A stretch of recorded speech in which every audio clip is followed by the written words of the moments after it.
Dans le Mac de la Santé, aujourd'hui, on répond à toutes vos questions et on a reçu cette question de Christine. J'ai mal tous les jours, je souffre de fibromyalgie et même au réveil, c'est douloureux.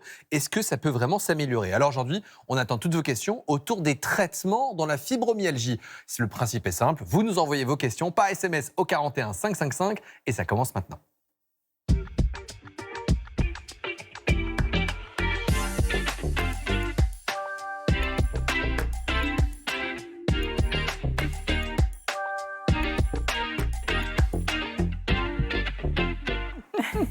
Bonjour à tous, bienvenue au Mac de la Santé. Alors je sais que le temps est un peu morose sur une bonne partie du pays, mais on va essayer de vous remonter le moral en vous donnant plein de conseils santé et bien-être, le tout dans la joie et la bonne humeur, tout en étant assis. Et oui, on peut faire plein de choses assis, Jimmy. Et aujourd'hui, on répond à Didier sur la gym sur chaise. Alors ça peut paraître un peu facile, mais là je peux vous dire que je sens les bras travailler. Eh ben, je vous laisse continuer de travailler les bras. Allez-y. Début de l'émission. Exactement, et vous allez rester comme ça pour 20 minutes.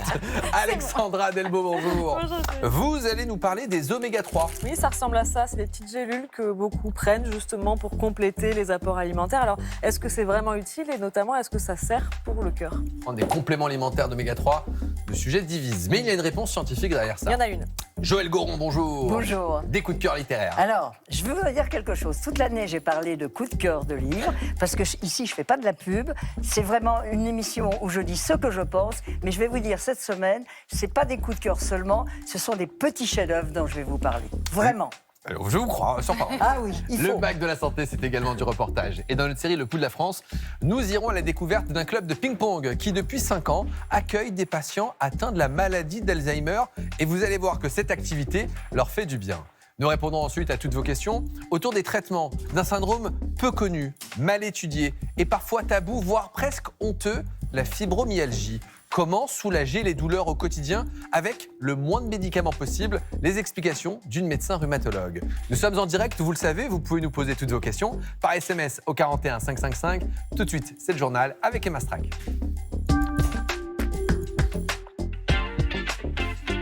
Bonjour Emma. Bonjour Jimmy, bonjour à toutes, bonjour à tous. On commence ce journal avec un témoignage très fort à l'occasion du mois international de sensibilisation aux tumeurs cérébrales. Oui, c'est la 2e édition de Mai en gris. Alors ça sonne étrange, ce joli mois de mai habillé en gris. Et c'est l'objectif d'interpeller pour sensibiliser à ces tumeurs cérébrales méconnues, mal comprises et dont finalement on parle très peu. Pourtant, chaque année, elle touche 6 000 Français. C'est la première cause de mortalité par cancer chez les enfants, les adolescents et les jeunes adultes jusqu'à 35 ans. Et pour en parler, nous recevons Pauline Crucis.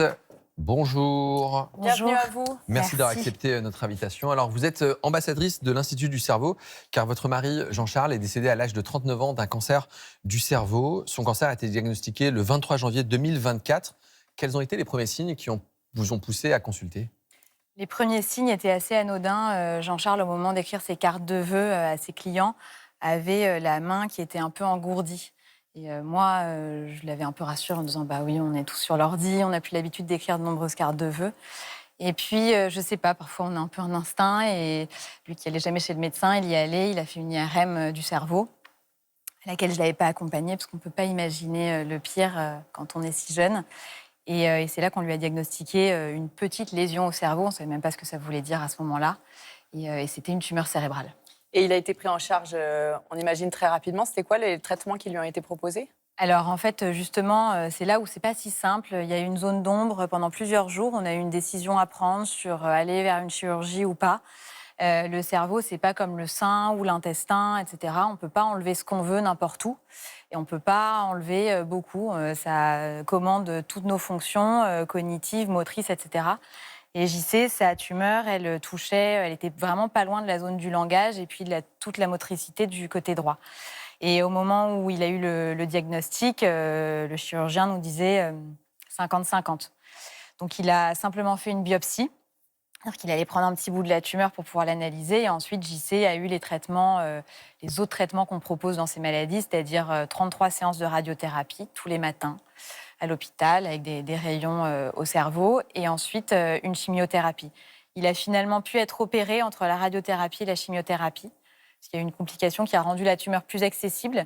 Et là, c'est une chirurgie en conditions éveillées, c'est-à-dire que pendant la chirurgie, on réveille le patient pour lui faire des tests neuropsychologiques pour voir justement jusqu'où le chirurgien peut aller et sans trop abîmer le patient, sans ensuite faire plus de mal que de bien. Donc il a eu radiothérapie, chirurgie en conditions éveillées et une double chimiothérapie pendant 9 mois. Et ça a été efficace. Les médecins vous parlent de rémission au bout de quelques temps. Tout à fait. Le 27 mars 2025, on nous a dit qu'il n'y avait plus de cancer. Il y avait encore de la tumeur, parce que comme je vous le disais, on ne peut pas tout enlever. On ne peut pas enlever autour, on ne peut pas couper plus grand, quoi. Mais il n'y avait plus de cancer. Donc la tumeur, ce qui restait, était considéré comme bénin. Et on a eu 5 semaines. 5 semaines où on a cru que notre vie reprenait. Et le 13 mai 2025, on a eu un diagnostic de rechute qui était en fait quasi immédiate. C'est-à-dire qu'il y avait des cellules sans doute dormantes qu'on ne voyait pas aux images, qui ont proliféré, qui sont devenues beaucoup plus agressives et qui sont allées, elles se sont déplacées, elles sont allées dans une autre zone beaucoup plus profonde, dans le tronc cérébral. Et là, il y en avait partout. Est-ce que les médecins vous avez préparé cette éventualité? Parce qu'on sait que rémission ne veut pas dire guérison, mais quand vous avez cette phase presque de lune de miel où on se dit on a peut-être un espoir, est-ce qu'on vous avait dit mais attention, ça peut revenir très vite et parfois plus fort? Non, parce qu'il n'y croyait pas.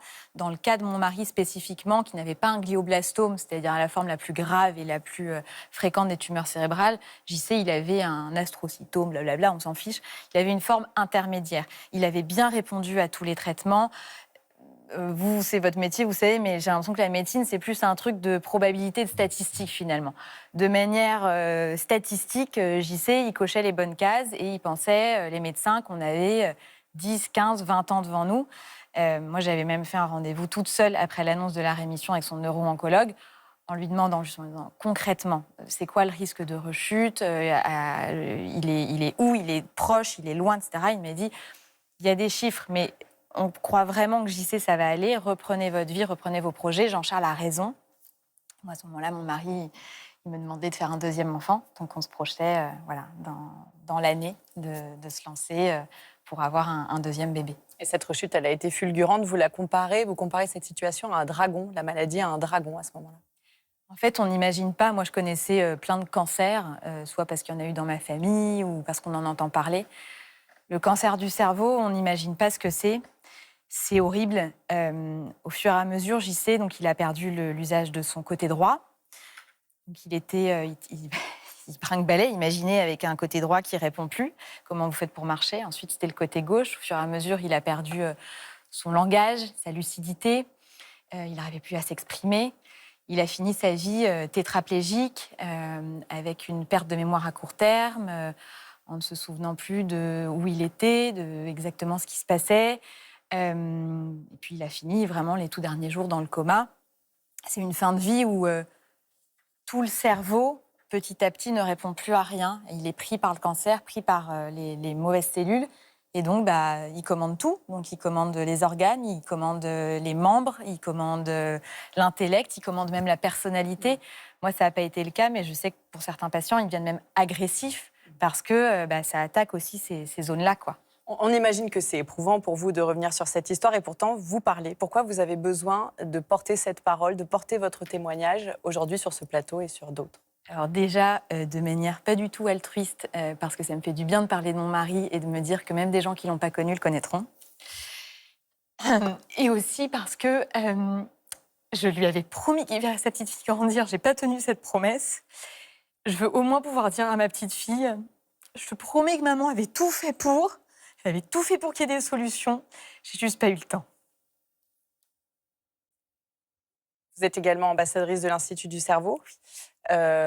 L'idée, c'est aussi, même si ce n'est pas votre sujet aujourd'hui dans votre vie, finalement, c'est aussi de faire avancer la recherche, de dire que les médecins et les chercheurs ont besoin de nous tous pour faire avancer la recherche. Tout à fait. Il y a aussi un sujet, c'est que moi, mon mari, à la fin de sa vie, il n'aimait plus les médecins parce qu'ils ne lui ont pas donné de solution pour se battre. Et c'était un battant, JC, c'était un compétiteur, il lâchait rien. Et il n'a rien lâché pendant 18 mois. Il ne voulait pas partir, il ne voulait pas mourir, il ne voulait pas que cette maladie de merde gagne. Et les médecins, ils n'avaient plus de solution à lui proposer. Depuis 30 ans, il y a 2 chimios, c'est les mêmes, ça n'a pas évolué. C'est une des seules maladies où il n'y a pas d'évolution thérapeutique. Pourquoi? Parce qu'il n'y a pas de recherche, parce qu'il n'y a pas d'argent, parce qu'on n'en parle pas et qu'on ne finance pas ça. Donc on donne. on donne. Il faut donner, exactement. Et contrairement à d'autres maladies sur lesquelles on peut faire du préventif, du dépistage, etc., le cancer du cerveau, le problème, c'est qu'il n'y a pas de facteur de risque connu. Ça peut tomber sur n'importe qui, n'importe quand. Ça touche des enfants, des adolescents. Et donc, on ne peut pas faire l'amont. Il faut soigner, il faut du curatif. Et c'est là où on a besoin d'argent pour la recherche, pour trouver des nouvelles solutions thérapeutiques. Eh bien, merci d'avoir accepté notre invitation et bon courage pour votre combat. Merci. Et merci de beaucoup. nous l'avoir fait rencontrer à travers vos mots. Merci. Merci beaucoup. On passe à un tout autre sujet de saison, le retour des chenilles processionnaires. Oui, on les appelle comme ça parce qu'elles se déplacent en file indienne. Alors concrètement, quand les beaux jours arrivent, elles descendent des arbres où elles ont passé l'hiver pour gagner le sol et se transformer en papillons. Le problème, c'est qu'elles sont très urticantes. Vous voyez ce reportage d'Ambre Michon, Mathieu Vibo et Lucie Dulois. Premier réflexe pour cet élagueur avant d'entamer son chantier, enfiler ses gants. Malgré cette protection, Benoît n'a pas pu échapper aux chenilles processionnaires, un insecte particulièrement urticant. Ça démange, ça gratte. Plus on gratte, plus la plaque devient en relief. Des zones rouges et puis des démangeaisons qui peuvent perdurer plusieurs jours. Des orties améliorées. Ce qui provoque ces démangeaisons, les poils des chenilles processionnaires. Très très volatile. Hier, il y avait du vent par exemple. Travailler à proximité, il y a des émanations de poils un peu partout. Au beau jour, elles descendent en file indienne des pins où elles ont passé l'hiver dans un nid pour aller se transformer en papillons dans le sol. Mais le dérèglement climatique rend la période de procession incertaine. Dans ce laboratoire, on étudie leur changement de comportement. Le changement climatique ouvre des climats qui jusque-là n'étaient pas favorables à son développement. Maintenant, ils le deviennent, donc elle s'étend vers le nord. Elle est arrivée maintenant, par exemple, au-delà de Paris. Et ça accélère également sa vitesse de développement parce qu'elle se développe en hiver, donc elle est très sensible au réchauffement du climat. Pour lutter contre la prolifération de ces chenilles, différentes méthodes existent. Dans ce parc parisien, on utilise la technique de l'échenillage pour détruire les nids qui infestent les pins. Je vais me mettre au plus haut de l'arbre. Et après, je peux y aller en bout de branche chercher avec ma scie, qui est là, et je vais le couper. Voilà. Et après, mon collègue au sol va les récupérer. Cette pratique est recommandée pour les arbres qui comptent plus d'une dizaine de nids. Attention ! Cette fois-ci, le nid est vide, mais des poils urticants peuvent être encore présents. Par précaution, il sera brûlé. Pour les arbres moins touchés, on utilise une autre méthode. Donc on va placer cette bande-là autour de l'arbre. Et ça va empêcher la chenille de descendre. Elle n'aura pas d'autre choix que de venir s'insérer dans la goulotte qui est ici. En dessous, il y a un sac avec de la terre, tout simplement, dedans. Et la chenille qui pense aller en terre, elle se retrouve coincée dans le sac. En fonction des régions, ces pièges sont posés entre le début de l'hiver et l'arrivée du printemps, avant la période de procession. Mais les chenilles ne colonisent pas uniquement les jardins publics. Elles sont aussi présentes chez les particuliers, alors chacun a son rôle à jouer. Le mieux, il faut que tout le monde le fasse. S'il n'y a qu'une personne qui le fait, mais les voisins ne le font pas, ça va revenir. En dehors des désagréments pour l'homme, les chenilles processionnaires affaiblissent aussi les arbres en se nourrissant des aiguilles de pin. Pour terminer ce journal, on vous parle d'un phénomène culturel absolument incroyable et que vous devez connaître pour ne pas passer pour des ringards. C'est vrai que c'est le groupe du moment, un duo de rock expérimental québécois. Si vous êtes passé à côté, écoutez et regardez ce petit extrait.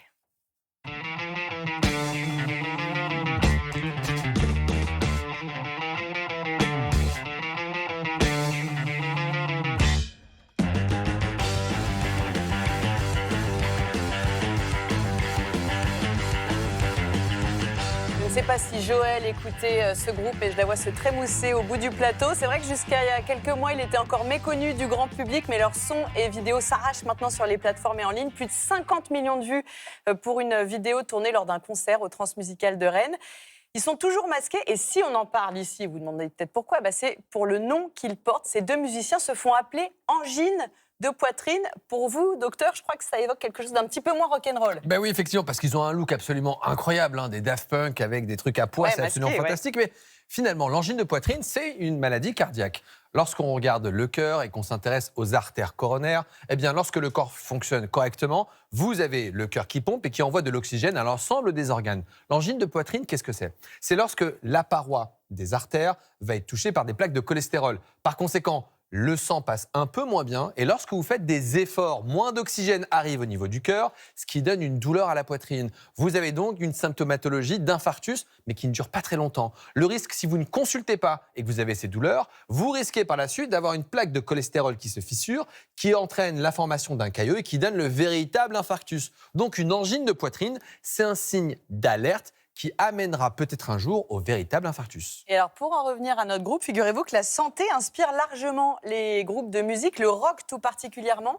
On a Malaria, groupe de punk rock allemand. Ah. Cancer, groupe de death metal américain, et plus connu et peut-être davantage porteur d'optimisme, The Cure, qui évoque la guérison. Et il y a même eu un film qui s'appelle, il y a un film aussi qui s'appelle Constipation. Vous l'avez vu? C'est vous qui l'avez réalisé ou pas? Vous n'avez pas vu ce film? Non, pas encore. Il n'est pas encore sorti, c'est pour ça. Ah, Merci beaucoup Emma. j'ai mis toujours sur la brèche quand on parle de caca, n'oubliez jamais. Et à demain. Dans quelques instants, notre dossier du jour, nous répondrons à toutes vos questions autour du traitement. Et c'est très sérieux, de la fibromyalgie. Nous sommes avec le professeur Françoise Laroche. Elle est médecin rhumatologue. Dans notre série Le Pouls de la France, nous irons au Mans, dans un club de ping-pong qui accueille des maladies atteints de la maladie d'Alzheimer. Et c'est également très sérieux. La chronique littéraire de Joël Goron qui nous partage ses bonnes lectures du moment. Faut-il prendre des compléments alimentaires à base d'oméga 3? C'est la chronique d'Alexandra Delbo. Nous répondrons à la question de Didier, un téléspectateur qui aimerait savoir si la gymnastique sur chaise est efficace. Et bien c'est Rim qui lui répond et qui va nous proposer quelques petits exercices. Nous sommes en direct, vous pouvez nous poser toutes vos questions par SMS au 41 555 et il est temps de retrouver les chroniqueurs.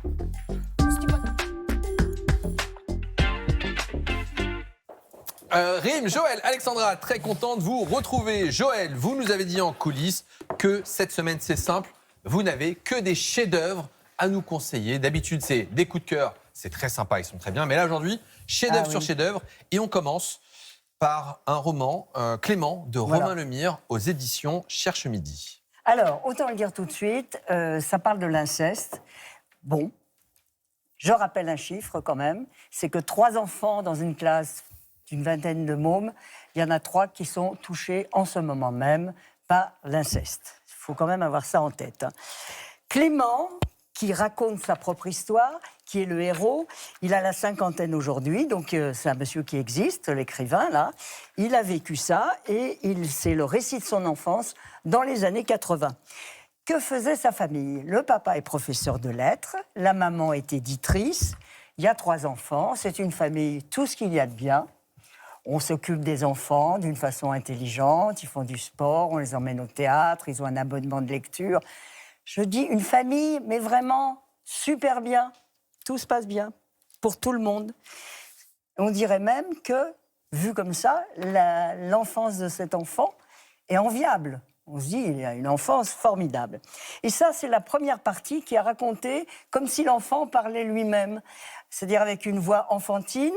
C'est des paragraphes qui sont bouleversants, je dirais, de fraîcheur, de gentillesse, d'humour, la voix d'un petit enfant. Alors on lit ça, on est très content et tout d'un coup, on arrive à cette phrase comme ça qui est glissée au milieu, comme si c'était parfaitement normal. Je cite le livre, hein. Papa m'a réveillée et m'a demandé si je voulais qu'il m'explique comment on fait les enfants. J'ai dit oui.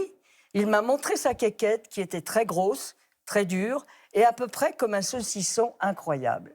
Et alors là, il y a un choc, mais vraiment en tant que lectrice, parce qu'il y a cette opposition entre cet enfant qui nous raconte quelque chose qui pour lui fait partie de la vie. Tous les papas, ils expliquent des choses comme ça. Ouais. Mais la deuxième partie, l'enfant est devenu plus grand, il a grandi, cet auteur, et il a découvert, il se rend compte de ce qui s'est passé. Et je dirais que là, ça va changer. Qu'est-ce qu'on fait d'une chose qu'on comprend, qu'on voit, qu'on réalise? Qu'est-ce qu'on fait de ça quand on grandit? Et c'est ce récit où on explique combien ce type a été, toute son enfance, a jailli sur son avenir, en fait. C'est une vie qui est complètement minée, sapée, dynamitée dans sa vie d'adulte. Et je n'ai qu'un mot à dire, c'est bouleversant. Alors, je voudrais ajouter quand même quelque chose qui me réjouit, c'est que c'est un premier roman, et j'ai appris hier soir, justement, qu'il vient d'avoir le prix Goncourt du premier roman qui lui a été décerné. Et vraiment, c'est formidable. Parce Romain Lemire, Clément. publié C'est aux éditions sidérant. de Cherche C'est Midi. sidérant. Ouais. On passe Voilà. à un autre roman que vous avez dévoré, Souris bleue, Alors, de Souris Kate Atkinson. Et c'est publié aux éditions, ça sort en poche ce mois-ci. En pardon. poche, c'était chez Bourgois. On pourrait dire que c'est un polar parce qu'il y a un détective qui mène une enquête. Il mène une enquête qui concerne 3 faits divers qui ont eu lieu il y a une vingtaine d'années. Et comme on dit aujourd'hui, on dit c'est un cold case. Hein, ça n'a pas été résolu.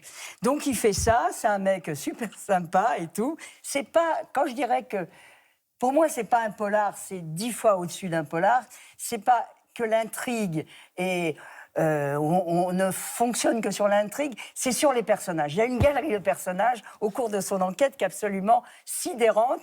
Et c'est génial parce que ça a été écrit il y a 20 ans et toutes les situations décrites par une Américaine, Kate Atkinson, en fait, c'est quasiment des situations d'aujourd'hui. Elle est très en avance dans ce qu'elle raconte. Il y a quoi C'est-à-dire comme personnage, justement il y a des vieilles filles, des nanas de 40 ans qui n'ont pas trouvé un mec, des ruptures, des familles qui se séparent, tous les trucs qui aujourd'hui, on a l'impression qu'on a inventé le monde.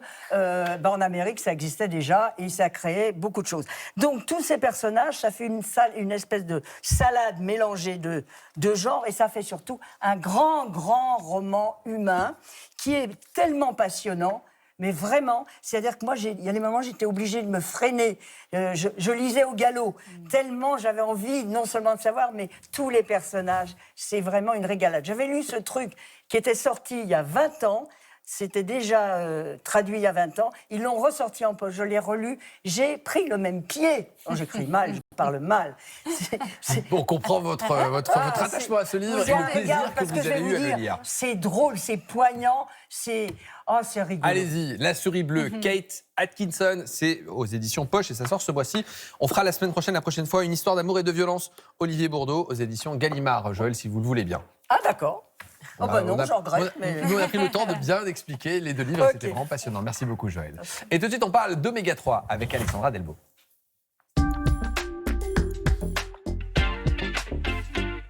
Mais avant ça, on va répondre à la question de Marie-Pierre. On me dit de marcher dans la fibromyalgie, mais parfois marcher me fait plus mal qu'autre chose. Que faire dans ces cas-là ? Eh bien, nous répondrons à toutes vos questions autour de la fibromyalgie dans quelques instants dans notre dossier du jour qui est consacré. Alexandra, on va parler d'un complément alimentaire qui fait fureur. On en parle régulièrement. Les gens en achètent en pharmacie, sur Internet. C'est des compléments à base d'oméga 3. On va voir ce que dit la science, mais déjà on les trouve sous quelle forme ? On a des gélules comme vous les avez dans les mains ? Exactement, c'est des gélules qui sont un petit peu molles comme ça, avec de l'huile en général dedans. Qui en a déjà pris autour de la table ? Jamais. Jamais. Non. Par contre, il y a de l'huile de foie de morue. J'ai eu ça. Quelle horreur quand j'étais petite. J'étais sur ça aussi, c'est un complément alimentaire, mais il y a de la vitamine en fait en plus. Donc il n'y a pas exclusivement que de l'oméga 3, mais le principe est un peu près pareil. Il faut quand même garder en tête, vu qu'on les trouve partout en pharmacie et sur les étals, que c'est quand même un marché et un business qui est assez colossal. J'ai trouvé des chiffres qui vont de l'ordre du milliard, voire des dizaines de milliards d'euros, et ça fait que grimper. Alors, quand on parle d'oméga 3, en fait, il y a plusieurs types d'oméga 3. Il y a plusieurs types d'oméga 3. En fait, on trouve 2 sources un petit peu différentes, végétale et marine. Végétale, on l'a à gauche, c'est les ALA. Donc, on en trouve dans l'huile de colza, l'huile de lin. On en a ici le lin ici et le colza là. On a dans les noix également, il en faut 1,6 g par jour environ. Et puis, il y a les autres sources, les sources EPA, DHA. Si je vous lis en fait ces sigles-là, c'est parce que c'est ce que vous allez retrouver en fait dessus, écrit en tout petit ici, EPA, DHA. Et en fait, ce sont ceux-là qu'on trouve en complément alimentaire et on les trouve naturellement évidemment dans la sardine, le maquereau ou le hareng. Alors, on rappelle que les oméga 3, c'est une famille d'acides gras qui sont indispensables au fonctionnement de l'organisme. Mais la vraie question, c'est est-ce qu'ils servent à quelque chose sous forme de complément alimentaire ? Que dit la science ? Mais il y a plein d'études sur le sujet. Il y a vraiment des grandes études avec énormément de patients. C'est toujours ce qu'on cherche. On veut des études avec beaucoup de patients pour qu'elles puissent dire quelque chose.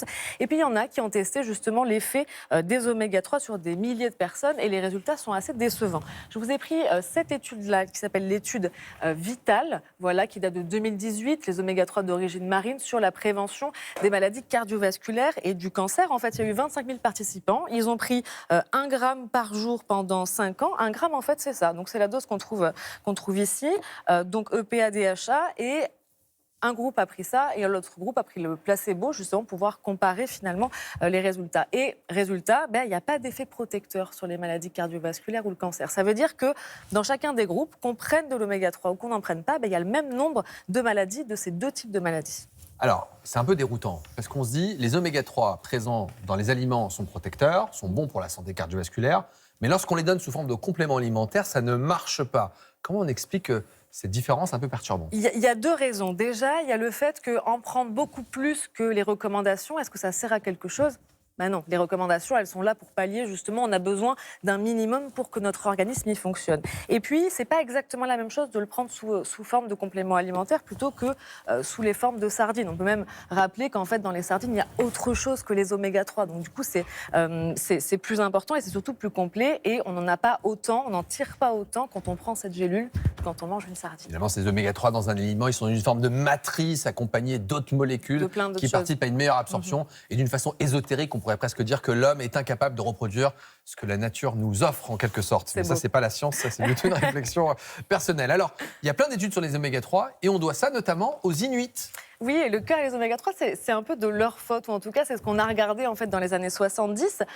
C'est là que l'idée en fait est née. En regardant ces populations, on s'est rendu compte qu'elles souffraient beaucoup moins de maladies cardiovasculaires. Et donc, naturellement, on a regardé leur mode de vie, on a regardé leur alimentation, et là, on s'est dit, ils mangent énormément de poissons gras, donc c'est les oméga 3. Et en fait, c'est comme ça que toutes ces grandes études ont démarré pour justement dire ce sont les oméga 3 qui protègent en grande quantité des maladies cardiovasculaires. Ce qui s'est passé ensuite, c'est qu'en fait, les Inuits, ils se sont mis à la mode occidentale comme nous, le tabac, le sucre, et en fait, le nombre de problèmes cardiovasculaires est monté en flèche. Alors, on a montré que les oméga 3 sont bons pour la santé cardiovasculaire, pour le cœur, mais pas uniquement que le cœur. Pas uniquement que le cœur, c'est aussi essentiel pour le cerveau, donc ça fait partie en fait des neurones notamment. C'est aussi essentiel pour la rétine, mais ce qu'il faut bien comprendre, c'est que ce qui est essentiel pour ces organes-là n'est pas forcément sous forme de compléments alimentaires. On insiste un petit peu par rapport à ça, mais c'est important. Et puis, sur les doses, en fait, finalement, à prendre, on pourrait se dire, si je prends des compléments alimentaires, c'est parce que j'ai peur de ne pas avoir, en fait, ma dose. C'est vraiment pour sa santé au départ.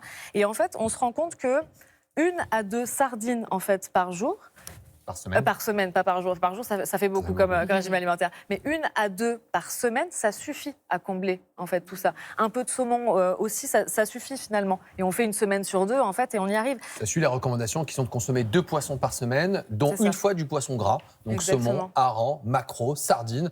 Et on a notre dose. Et d'alterner, en fait, et de changer, de ne pas forcément manger à chaque fois la même chose. Pour ceux d'origine végétale, c'est pareil. C'est même encore plus simple, ils sont déjà sous forme d'huile. On a les poignées de noix, mais on a ceux sous forme d'huile. Donc là, l'huile de lin ou l'huile de colza. Et là, c'est encore plus simple finalement à utiliser. Donc avec tout ça, avec une alimentation assez variée, on comprend qu'on n'a pas besoin que des compléments alimentaires et qui ne sont pas nécessairement utiles. Quitte à dépenser de l'argent, achetez de vrais aliments. Ce sera beaucoup plus efficace pour votre santé. Merci beaucoup Alexandra de toutes ces précisions. Et tout de suite, on prend le pouls de la France, direction la Sarthe.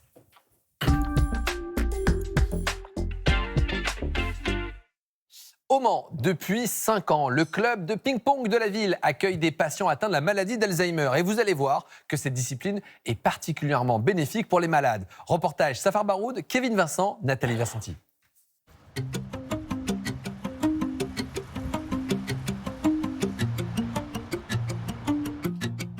C'est ma mère, ça.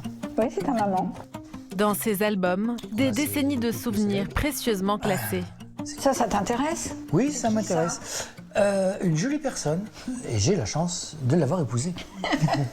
Elle est belle, hein? Ça continue, d'ailleurs. Mariage, naissance, fête de famille, des instants chers au cœur de Catherine et de Philippe.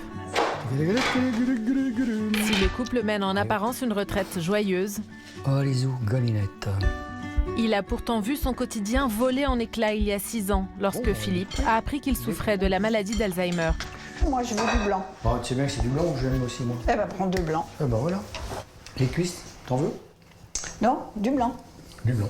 Je dois accepter que tu oublies immédiatement ce que je vais te demander. Tout à fait. Il y a des trucs, à certains moments, j'oublie quand même. J'oublie plein de choses. Donc c'est déjà un premier critère. Notre vie, c'est un instant T, et un instant T, et un instant T. L'effort est tellement perpétuel que c'est usant. J'ai accepté la maladie. Pour Catherine, c'est plus difficile parce que je ne suis pas nécessairement l'homme qu'elle a épousé au début. Elle et moi, on sait très bien que c'est une maladie qui est dégénérative. Donc aujourd'hui, je me trouve pas trop mal, mais bon, comment je serai dans 2 ans, 3 ans, 4 ans, 5 ans, je sais pas. Voilà. Donc c'est pas... Si vous avez le choix d'une maladie, choisissez pas celle-là. Si Philippe a gardé son humour, il perd de plus en plus la mémoire, ne peut plus s'orienter seul. Alors pour le stimuler, une fois par semaine, Catherine l'emmène à un cours de ping-pong un peu particulier. Il est réservé aux personnes atteintes de la maladie d'Alzheimer. Tu me dis si tu veux que je t'envoie quelqu'un de plus fort. Non, non, ça va. Non, ça va? Ah, tu peux le faire bouger, Philippe. Une à droite, une à gauche, une à droite, une à gauche. Cela fait 5 ans qu'Alex, éducateur sportif, accompagne les joueurs et qu'il constate les bénéfices de ce sport. C'est une activité qui est mine de rien assez accessible. Donc il y a l'aspect concentration qui est hyper intéressante et puis il y a l'aspect réflexe parce que des fois la balle elle arrive à un endroit où on s'y attend pas. Donc faut qu'ils arrivent à réagir. Donc ça c'est hyper intéressant pour leur maladie qui touche le cerveau. Et puis une fois qu'ils sont lancés dans l'activité, des fois on les reconnaît pas. Les aidantes des fois elles sont un peu scotchées, elles les reconnaissent pas trop. Donc ça c'est chouette. Ça va Michel? Anticiper ses gestes, coordonner sa vision et ses mouvements permettrait de stimuler l'hippocampe, le siège de la mémoire, et ainsi de ralentir l'évolution de la maladie. On essaye debout Michel un peu? Pour Michel, qui en plus de la maladie d'Alzheimer se remet d'un cancer de la peau, difficile de reprendre une activité physique. Pourtant aujourd'hui, le voilà debout, de quoi redonner un peu d'espoir à son épouse. C'est surprenant, d'autant que la semaine dernière on est venu, c'était vraiment très très compliqué, il arrivait à peine à jouer, même assis. Et puis là, bizarrement, on a tenté et ça a marché. Et puis même pour lui, c'est une satisfaction, quoi. Ouais, on est rendu à 3 là. Retrouver un peu de joie, c'est l'autre bénéfice de ces séances. La majorité des vendredis, on est là. C'est surtout une occasion de rire avec des amis, faire du sport accessoirement, mais pas qu'on oublie la maladie, mais disons qu'elle est mise un peu de côté. C'est ça l'intérêt. Quant aux épouses, lorsqu'elles ne ramassent pas les balles, elles profitent elles aussi de ces moments pour souffler un peu. Je vais être égoïste, je ne le regarde pas jouer, c'est mon temps pour moi. On raconte ce qui nous est arrivé. On voit que personne n'a la même problématique, on s'entraide, quoi. Ce qui n'empêche que quand on rentre chez nous, mais retour à la réalité. Oui, mais c'est vraiment très bien d'être ici, franchement. Merci, Pierre. Tiens. Si tout cela est possible, c'est grâce à une initiative de l'association France Alzheimer. Ce ping-pong, là, on l'appelle le ping Alzheimer. Ça a démarré, je crois, en région parisienne. Et nous, on a été un des premiers clubs de province à adhérer au système. Il y a 5 ans, on a dû commencer avec 4-5 couples. Aujourd'hui, on est en moyenne avec 10, quelquefois 12. Il va falloir qu'on recrute peut-être des bénévoles, qu'on puisse les accompagner au mieux. Ouais. Un succès qui ne se limite pas à la Sarthe. En France, une quarantaine de clubs de tennis de table ont déjà signé un partenariat avec France Alzheimer. Et tout de suite, c'est Rim qui répond à toutes vos questions.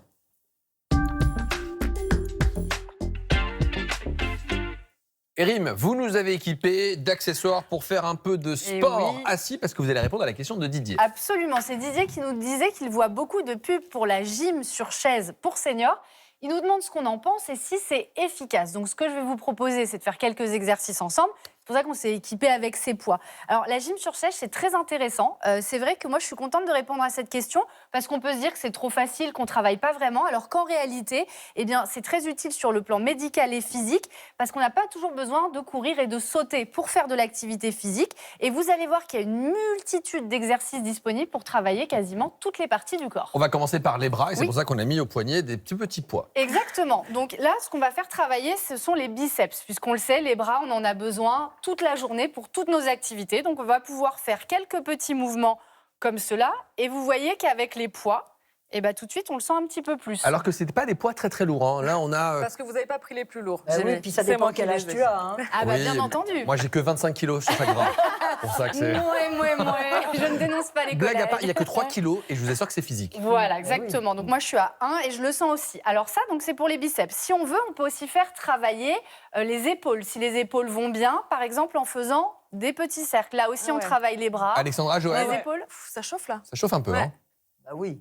On est d'accord, Joël? Oui, non, mais c'est super. Voilà. Donc, rien qu'en ayant fait ça, vous faites par exemple 10 répétitions x 3, puis vous augmentez petit à petit. Déjà, vous avez travaillé. Joël, vous avez déjà fait ça ou pas?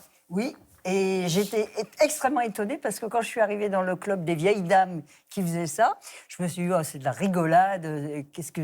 eh ben, je vais vous dire, ça fait de l'effet quand même. C'est-à-dire que le lendemain, on sent qu'on a fait. C'est très, très curieux. Et en fait, c'est très agréable à faire. Agréable et accessible à beaucoup de personnes. Oui, exactement. C'est ludique aussi et ça peut être donc utile pour les personnes seniors qui ont perdu de la mobilité, qui peuvent plus être au sol ou debout. Aussi pour les personnes touchées par un handicap. Si vous avez mal aux genoux ou aux articulations. Et même si vous êtes très sédentaire et que vous souhaitez reprendre l'activité physique sans vous faire mal.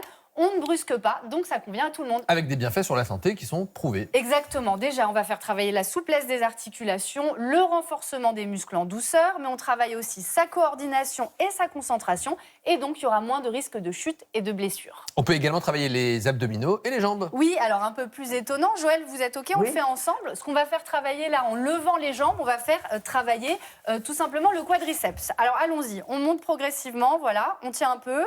Et puis l'autre jambe, Joël. En vous tenant... Si vous voulez, bien sûr. S'il vous plaît, Joël, pardon. Elle se laisse pas faire, Joël.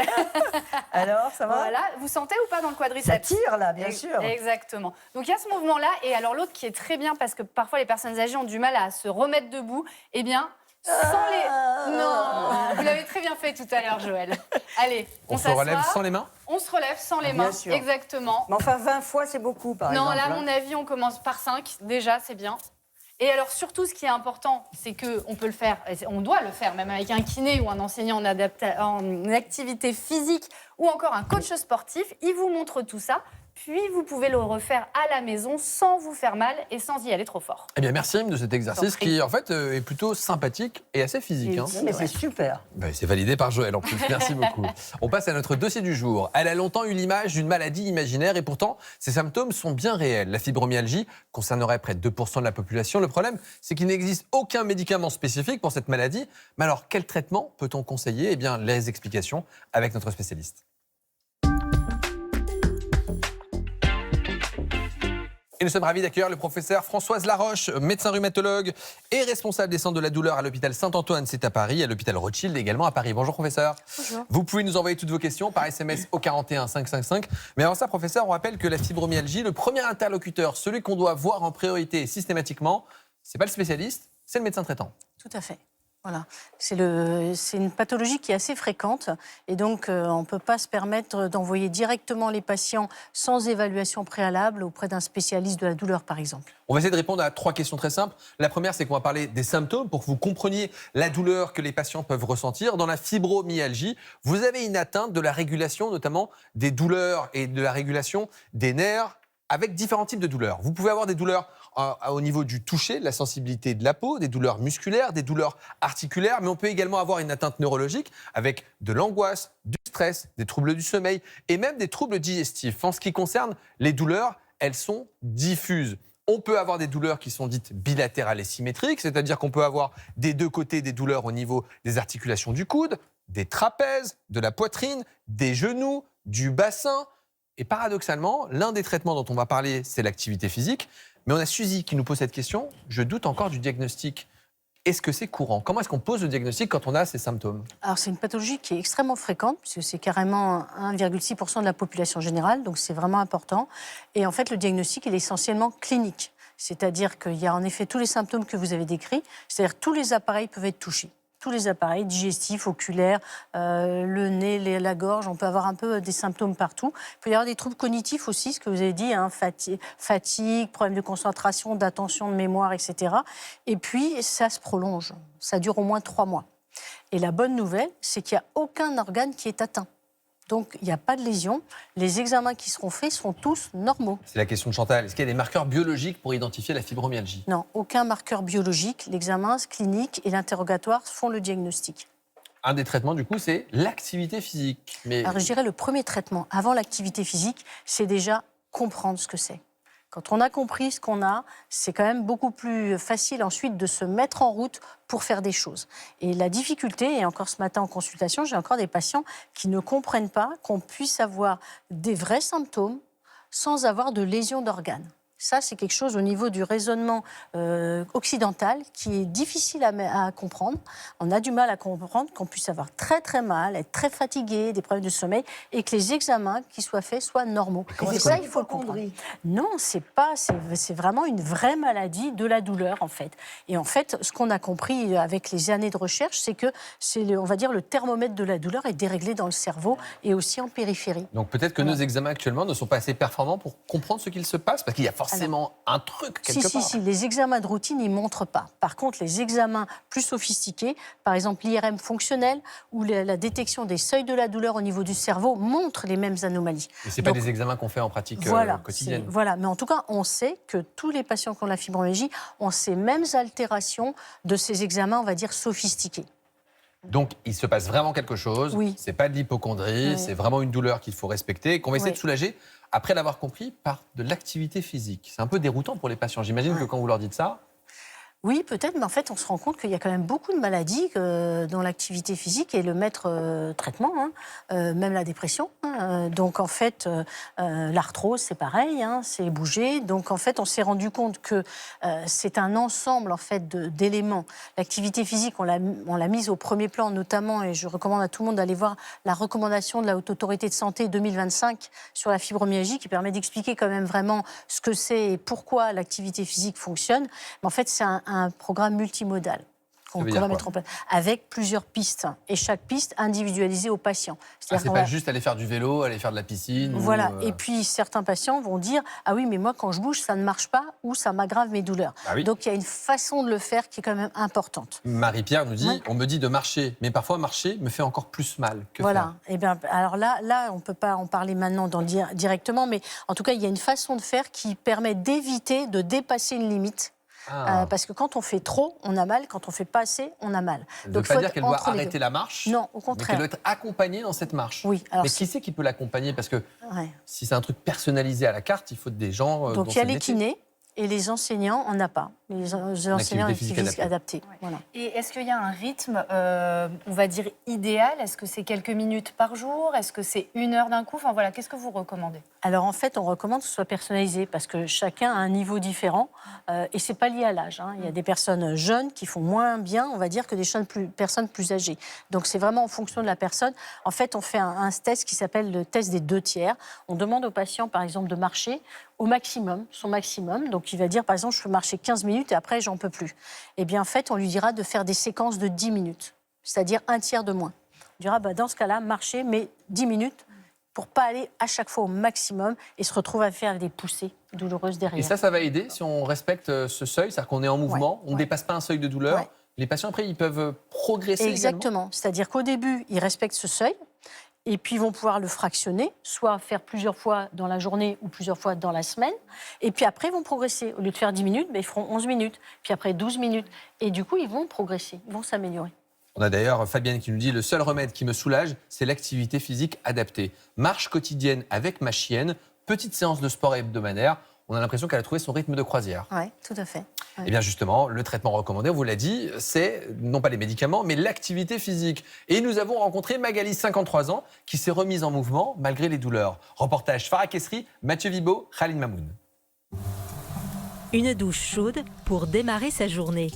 Cette routine matinale va au-delà de l'hygiène pour Magali. Sans la chaleur de l'eau, impossible pour elle d'avancer. Elle souffre depuis 15 ans de fibromyalgie. C'est indispensable parce que c'est ce qui va vraiment me permettre de réveiller mon corps, de faire tomber les tensions de la nuit. Et cette eau chaude, en fait, elle est salvatrice. Au début de la maladie, les douleurs l'ont clouée au lit. Alors, pour se remettre en mouvement, elle a pu compter sur un soutien inattendu. C'est mon coach sportif, Luna. Elle est arrivée dans la famille après que j'ai été diagnostiquée fibromyalgique. Pendant quasiment 7 mois, je ne bougeais pas, j'ai été sous morphine, Je crois que je les ai tous testés, les médicaments, les anti-inflammatoires, sans que rien fasse. Et puis, il fallait reprendre à bouger, à se mobiliser. Et du coup, mon mari m'a offert un petit chien. Donc Luna m'a sauvé la vie, elle m'a obligée à reprendre un rythme. Au fil des ans, Magali a dû apprendre à s'adapter aux limites que lui impose sa maladie. Oui, on va rester là. Il y a 2 étendards chez nous. Il y a les jours où j'ai mal au bras et les jours où j'ai pas mal au bras. Et aujourd'hui, j'ai mal aux épaules.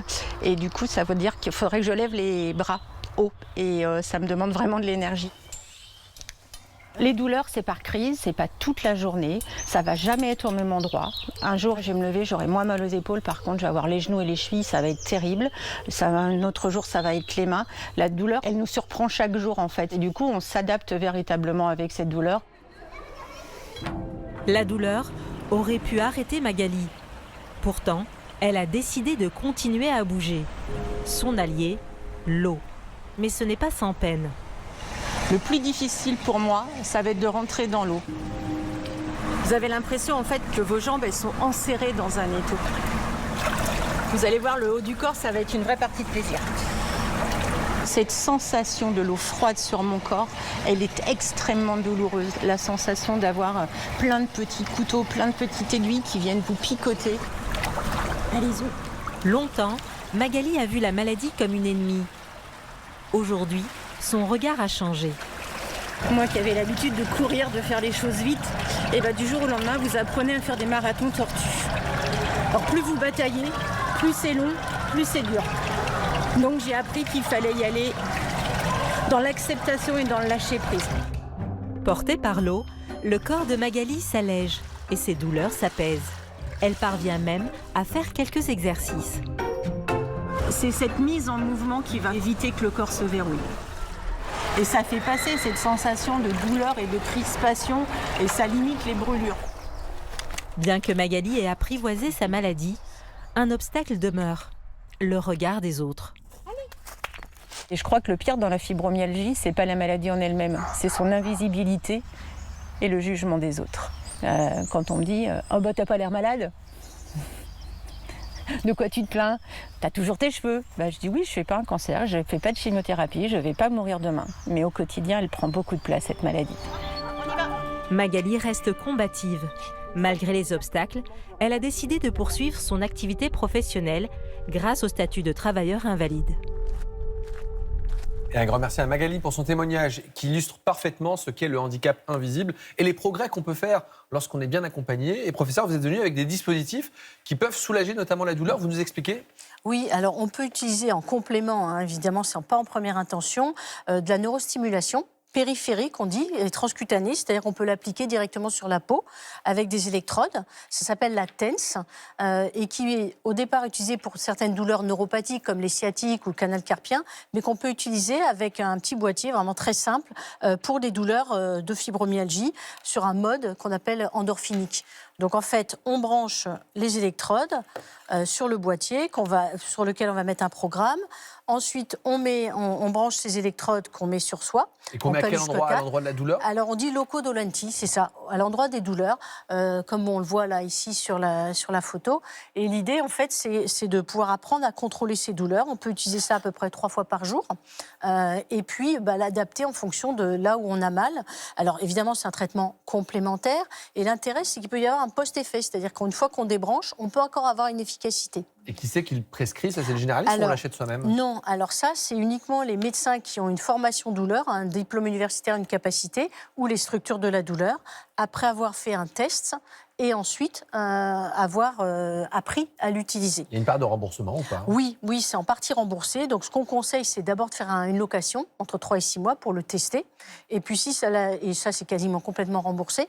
Et si ça marche, ensuite on peut l'acheter. Et certains kinés ont ça également Oui, alors ils ont pas tous l'habitude d'utiliser ce mode, parce qu'il y a plusieurs programmes. Mais en fait, on peut vraiment apprendre à l'utiliser. Alors, les mêmes modalités avec le même appareil, on peut utiliser aussi sous forme de stimulation du nerf vague. J'imagine que vous avez déjà dû parler du nerf vague dans vos émissions. Oui, le nerf vague, on rappelle que c'est un nerf qui part du crâne, qui c'est le nerf le plus long du corps et qui traverse l'ensemble des organes quasiment. Voilà. Et on sait que le nerf vague, en fait, quand il est stimulé, il va permettre de bien plus faire fonctionner le corps et aussi avoir un effet anti-inflammatoire. Et donc, on peut brancher aussi sur le même appareil, en fait, utiliser une stimulation du nerf vague en mettant cette petite électrode dans l'oreille. Et ça va stimuler tout ce nerf. C'est pas du tout douloureux tout ça? Alors non, en fait, l'idée c'est qu'on cherche dans le réglage une sensation, ce qu'on appelle une paresthésie, une petite sensation qui montre que le système fonctionne, mais elle ne doit pas être douloureuse. Alors, bien sûr, il y a les réglages qui vont faire qu'on rend ça indolore. Alors professeur, il nous reste simplement 2 minutes 30 d'émission, ça va très vite. On va essayer de répondre à un maximum de questions. Brigitte nous dit, est-ce qu'on peut vraiment réduire les médicaments dans la fibromyalgie ou est-ce qu'on est condamné à les garder à vie? Non, non, bien sûr qu'on peut... Alors, les médicaments, l'utilisation des médicaments, c'est déjà que les antalgiques traditionnels ne fonctionnent pas très bien. Ceux qui fonctionnent, ce sont ceux qui vont agir sur le cerveau, donc les psychotropes. Il y a deux familles, certains antidépresseurs et certains antiépileptiques. Mais ça, c'est vraiment de la deuxième, voire de la troisième ligne, parce que qui dit psychotrope dit qu'il va y avoir des effets secondaires. C'est la crainte d'Emeline, elle a peur de s'habituer notamment aux médicaments, mais ce n'est pas le seul... Alors, ces médicaments-là, l'objectif, c'est des traitements de fond pour pouvoir mettre en place les autres stratégies. Donc, l'idée, ça va être de titrer pendant quelques semaines pour trouver la bonne dose, rester sur la bonne dose pendant quelques mois et ensuite mettre en place les stratégies pour ensuite rediminuer. Donc, ce n'est pas à vie, c'est progressif et c'est en complément du reste et ce n'est pas en première intention, les médicaments. Dounia nous dit, est-ce normal de devoir changer souvent mes médicaments? Parce que parfois, on va essayer un médicament, on se dit, ça ne marche pas, donc il peut y avoir une errance un peu thérapeutique. Normalement, non. Non, normalement, on doit essayer de trouver ce qui fonctionne et puis une fois qu'on est sur le traitement qui fonctionne, on les utilise. Donc les psychotropes, ça va être des traitements de fond et puis on peut utiliser quand même les antalgiques habituels comme traitement de crise. Par exemple, moi je dis souvent aux patients qui n'ont pas trop l'habitude de ça, c'est de les utiliser par anticipation. C'est-à-dire qu'on va faire une activité potentiellement douloureuse, et bien 1 heure avant, on va prendre un médicament antalgique qui va permettre de faire l'activité. Parce que sinon, on ne fait plus rien. Cathy a sa maman qui a 72 ans et elle nous dit, est-ce qu'on peut adapter les traitements? On peut également proposer la même chose pour les personnes âgées qui souffrent? Quel que soit l'âge, bien sûr, on adapte les dosages, on adapte en fonction des comorbidités et des autres traitements éventuellement associés pour d'autres maladies. Que penser de l'hypnose quand on a de la fibromyalgie? Alors, l'hypnose, la relaxation, la sophrologie, la méditation en pleine conscience, il y a énormément d'études sur ces stratégies, des résultats qui sont un petit peu mitigés, mais en tout cas, nous, on les pratique, on le propose, et on pense que oui, ça peut être tout à fait intéressant. Acupuncture? Aussi, pareil, des résultats mitigés dans les études, on va dire, avec une bonne méthodologie, randomisée, contrôlée, etc., mais quand même des effets intéressants. Ouais. Et l'ostéopathie?